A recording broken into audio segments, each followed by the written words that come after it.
Ladies, gentlemen, and honoured guests, so welcome to the first awards for openness in animal research and the 78th Stephen Paget Memorial Lecture, which will be given this evening by Professor Dame Linda Partridge. It gives me, I must say, real great personal pleasure to see the Paget Lecture revived. If you look at your programme, anyone who has ever anything in biomedical science has given a Paget Lecture. It's a fantastic history, and any of you who were at the UAR AGM a year and a half ago will have heard Tilly Tanz's wonderful exposition of the history of the Paget Lectures, and we're absolutely thrilled that Linda could give one this evening, and I think she follows in that great tradition of the Paget Lecture.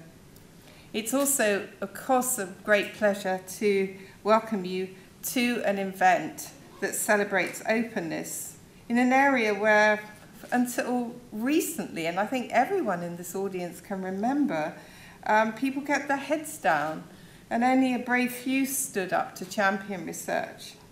So the first short part of this evening will celebrate the few who spoke out, those who refused to allow themselves to be bullied into silence, although they were often lone voices.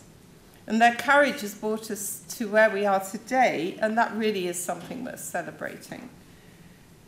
86 organisations have now signed the Concordat on openness in animal research in the UK. These organisations include universities, funding bodies, charities, learned societies, trade organisations, research companies, breeders, and others. The whole life science sector has come together in a commitment to greater openness. And that was unthinkable, absolutely unthinkable 5 years ago when UAR was formed.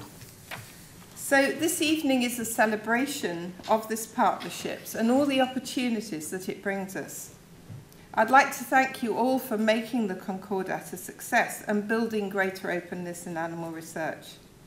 I would particularly like to thank our sponsors for this evening, whose support has allowed this all to happen, and also UAR's individual supporters, whose contributions to the initiatives such as the Concordat are greatly valued.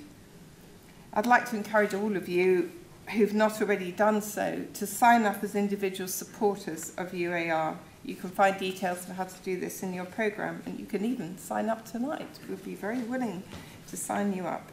I'd like to also thank the governance groups of the Concordat and the steering group and the working group, whose time, effort and hard work resulted in a set of commitments that so many organisations were able to sign up to. The Concordat goes from strength to strength. You can see the logo on the screen. And this logo will be sent to all signatory organisations so that those who are signed up to the Concordat can use it in their branding, showing their commitment to openness. The Concordat is a result of many people's bravery and hard work, and only a small number of those will be receiving awards. I'm pleased to see that so many people who spoke out and encouraged openness are here tonight. But I would also like to recognise that many others gave research a voice and swam against the tide, speaking out on the importance of using animals in science when others were keeping quiet.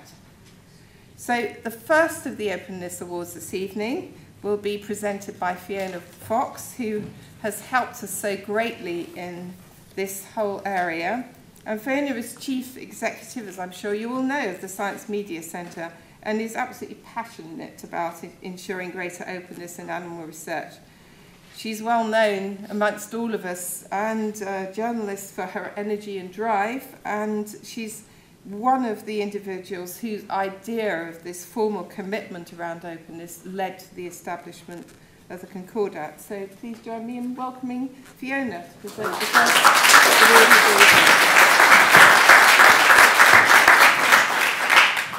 Thanks, Fran, and thanks so much for asking me to the honour and the privilege of giving the first ever Openness Award on animals is just fantastic, so thank you. Animal research is, as we all know, very controversial, but I think we can be absolutely safe in the knowledge that there will be absolutely no controversy over the decision on who should get the first ever UAR Openness Award. We spend quite a lot of our time at the Science Media Centre talking about the C word. The winner of the award tonight has the C word in buckets. It's not a rude word, it's the word courage.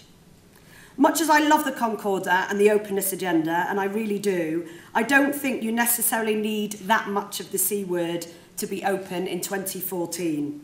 After all, we're doing it, as Fran said, with 80 other organisations. We've been able to find strength in numbers. We're doing it when the threat of extremism has all but gone away. Our winner, however, the first recipient of this award, did it before all of that, long before all of that. He did it when extremism was not only at its height, but was directed personally at him. He did it when his own university and funders and government all remained quiet. He did it on his own. And that's why he gets this award, because he was, in every sense of the word, a pioneer, a beacon of openness. I recently asked Roger Lemon, our friend, at a dinner in Milan, why he bothered doing all this animal stuff. After all, he's a top neuroscientist, runs the Institute of Neurology. Why take so much time to do all of this animal research stuff, all the aggro, all the additional time? He looked down the far end of the table and said, "That's easy, Fiona, because of him."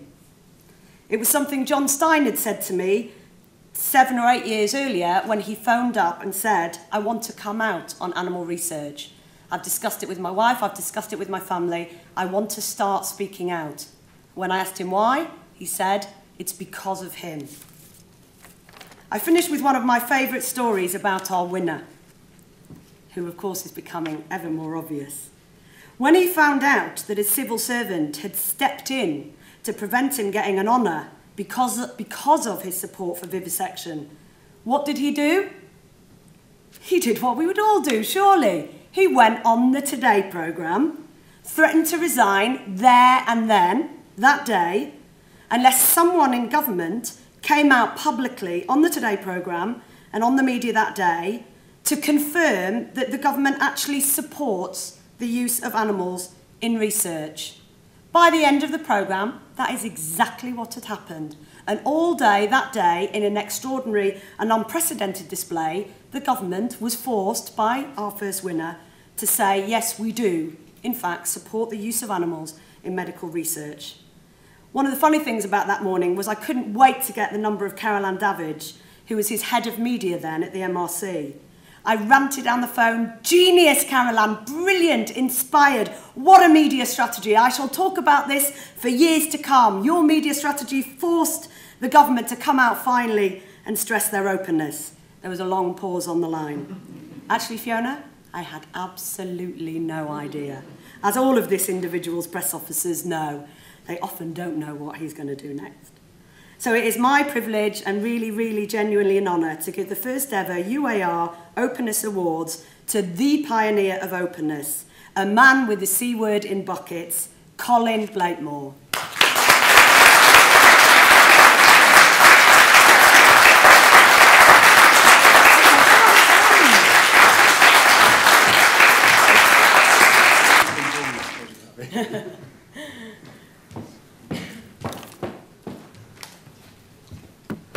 I really didn't know.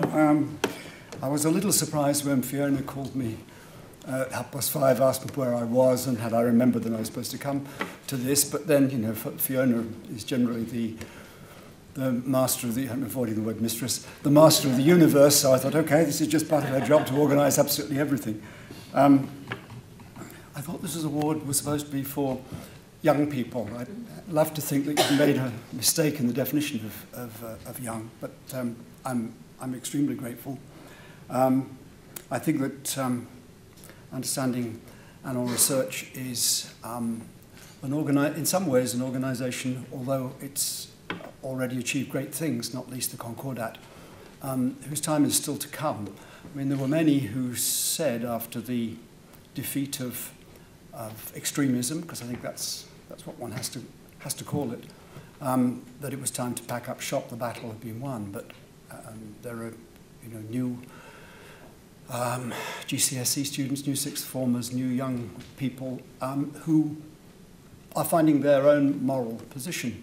And there's plenty of propaganda still out there to persuade them to form a view that I think most, if not everyone in this room would think is not well founded. So it is very important to continue through openness, through an absolute commitment to accuracy, to maintain in a calm and well-argued way the case against anti-vivisectionism. It's, you know, if you put yourself in the position of a young person looking at problems that the world faces, not least the problems in the ecology of the world and the environment of our globe, it is very easy to be tempted by the soft tongues that wrap up the issue of how we treat animals in laboratories with the multitude of ways in which human beings do exploit animals, most if not all of them far less defensible than the highly regulated use of animals to try to advance understanding and the well-being of animals and people. But that argument's much more complicated than the easy, passionate arguments that they face from our opposition. So Understanding Animal Research is an absolutely essential organisation and will continue to be. I mean, it has inherited all of the good features of its predecessors, the Coalition for Medical Progress and Research Defence Society, who both of which played a huge part in that battle, a really very frightening battle against extremism from the late 80s onwards. So I'm very grateful. I would say that I feel somewhat embarrassed to be singled out because there actually were a number of other strong players, a number of other people who suffered the same kinds of problems of abuse and harassment and attacks that I did, and the number grew progressively over the years, not least through the work of the Science Media Centre to encourage younger researchers particularly to become involved and be willing to speak to the media. But as long as it's recognised that this is really an award for all of those who contributed in those darker days, I'm very, very grateful to receive it. Thank you.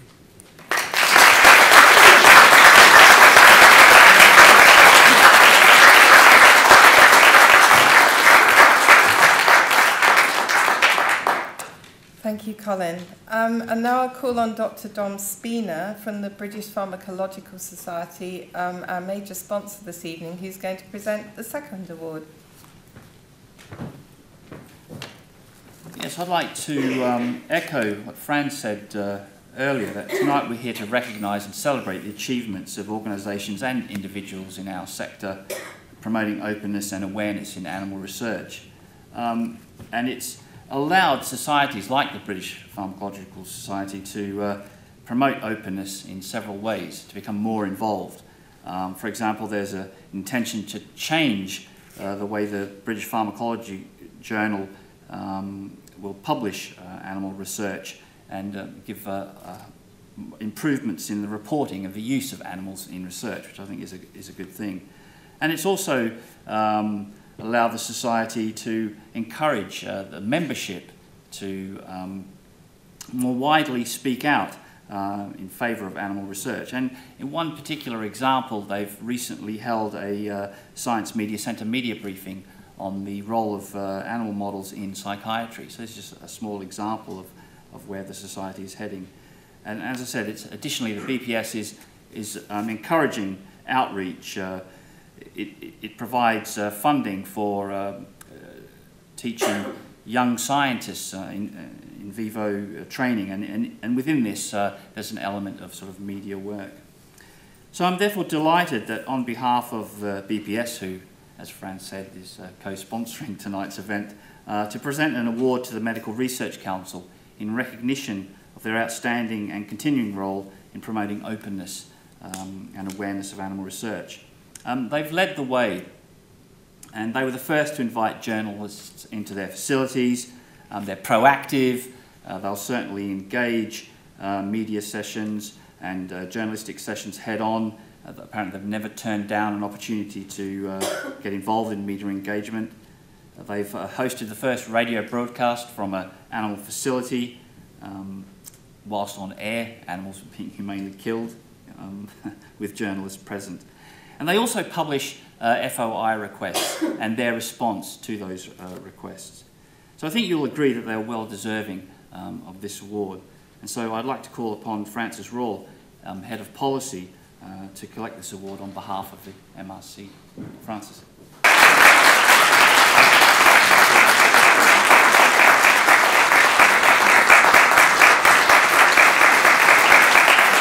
Like Colin, had absolutely no idea that this was coming, and I am much less eloquent than Colin is, so I'd just like to say thank you very much to the UAR on behalf of the MRC, and we also think that UAR has a very important future. We are very pleased and proud to be a major sponsor of the organisation, so thank you very much.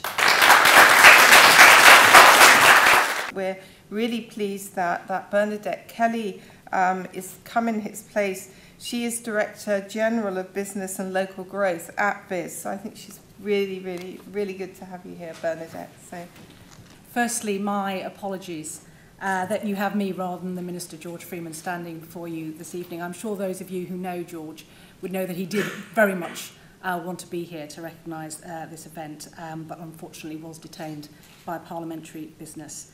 I'm very honoured, however, to be here in his place presenting this award, and I'm pleased to have the opportunity, after listening to Fiona's comments, to say that these days government and civil servants have no hesitation whatever in coming out and saying that we absolutely do support vital animal research.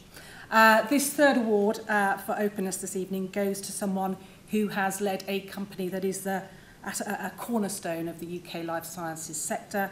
It's also a company that has borne the brunt of extremist protest against animal research over the past 2 decades. Indeed, this recipient himself and a number of other employees have faced actual physical threat and assault. In the face of such hostility, it would have been a natural reaction perhaps to hide away from public scrutiny, but instead this company and its CEO have been at the forefront to explain the contribution of animal research to society and to increase openness in this area. They've shown great courage, the C word again, and determination in stepping up time and time again to speak to the concerns that can be raised by people about the use of animals, while tackling head-on the myths about animal research that exist. It's also a company like the MRC, has been prepared to stand up in public and to open its doors to the press and others. I know too that this individual and company have also played a key role in developing the Concordat on openness that the sector published in May this year. So it gives me great pleasure to invite Brian Cass of Huntingdon Life Sciences, to accept this award in recognition of his and his company's long-standing and continuing efforts.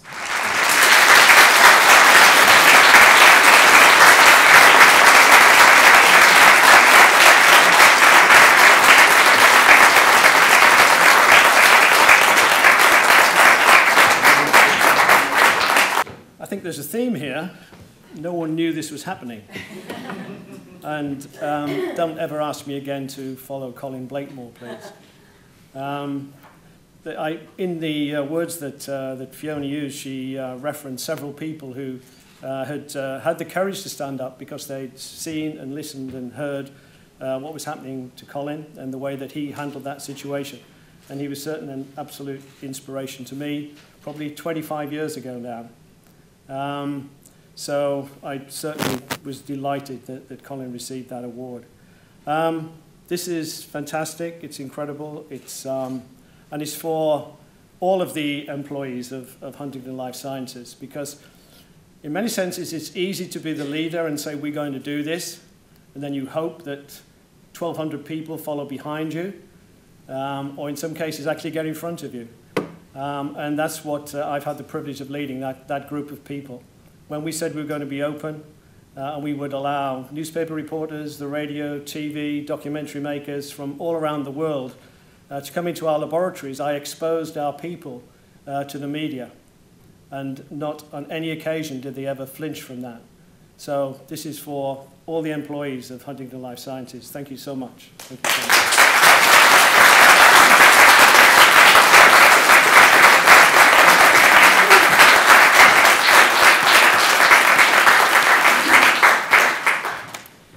Now, just before we start this evening's lecture, there is actually a fourth award for openness to be given this year.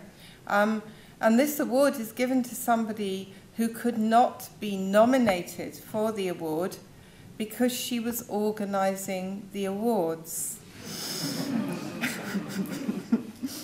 But UAR Council had the very strong feeling that we should give Wendy Jarrett, Chief Executive of UAR, one of the first Openness Awards, because it has been Wendy's vision, energy, stamina, and just sheer hard work and intelligence that's made a major contribution to the launch of the Concordat this year. So, Wendy, please. Here.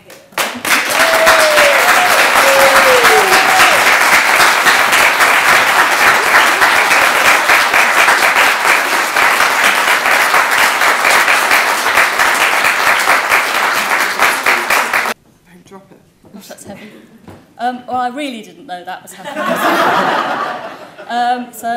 Right, think of something to say. Thank you. That's always a good start. This obviously didn't happen just because I did it. It happened because 86 organisations got involved, because a steering group was prepared under the chairmanship of Jeff Watts to do the hard work, as did the working group, who had members from lots of different stakeholders. And without those people, this wouldn't have happened. But really, tonight wasn't meant to be about this. It was meant to be about thanking the people who got us to this position so that I could actually start to think about producing a Concordat. And I actually, in an email to Colin a while ago, I did refer to him as the father of openness, so I hope you won't mind if I mention that.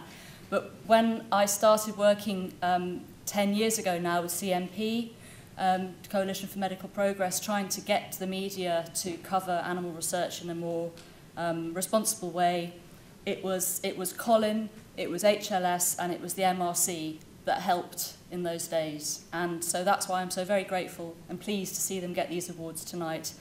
And Fiona as well, who's always been there, certainly for the last 10 years and more. Right, I'm going to stop now, and thank you very much again.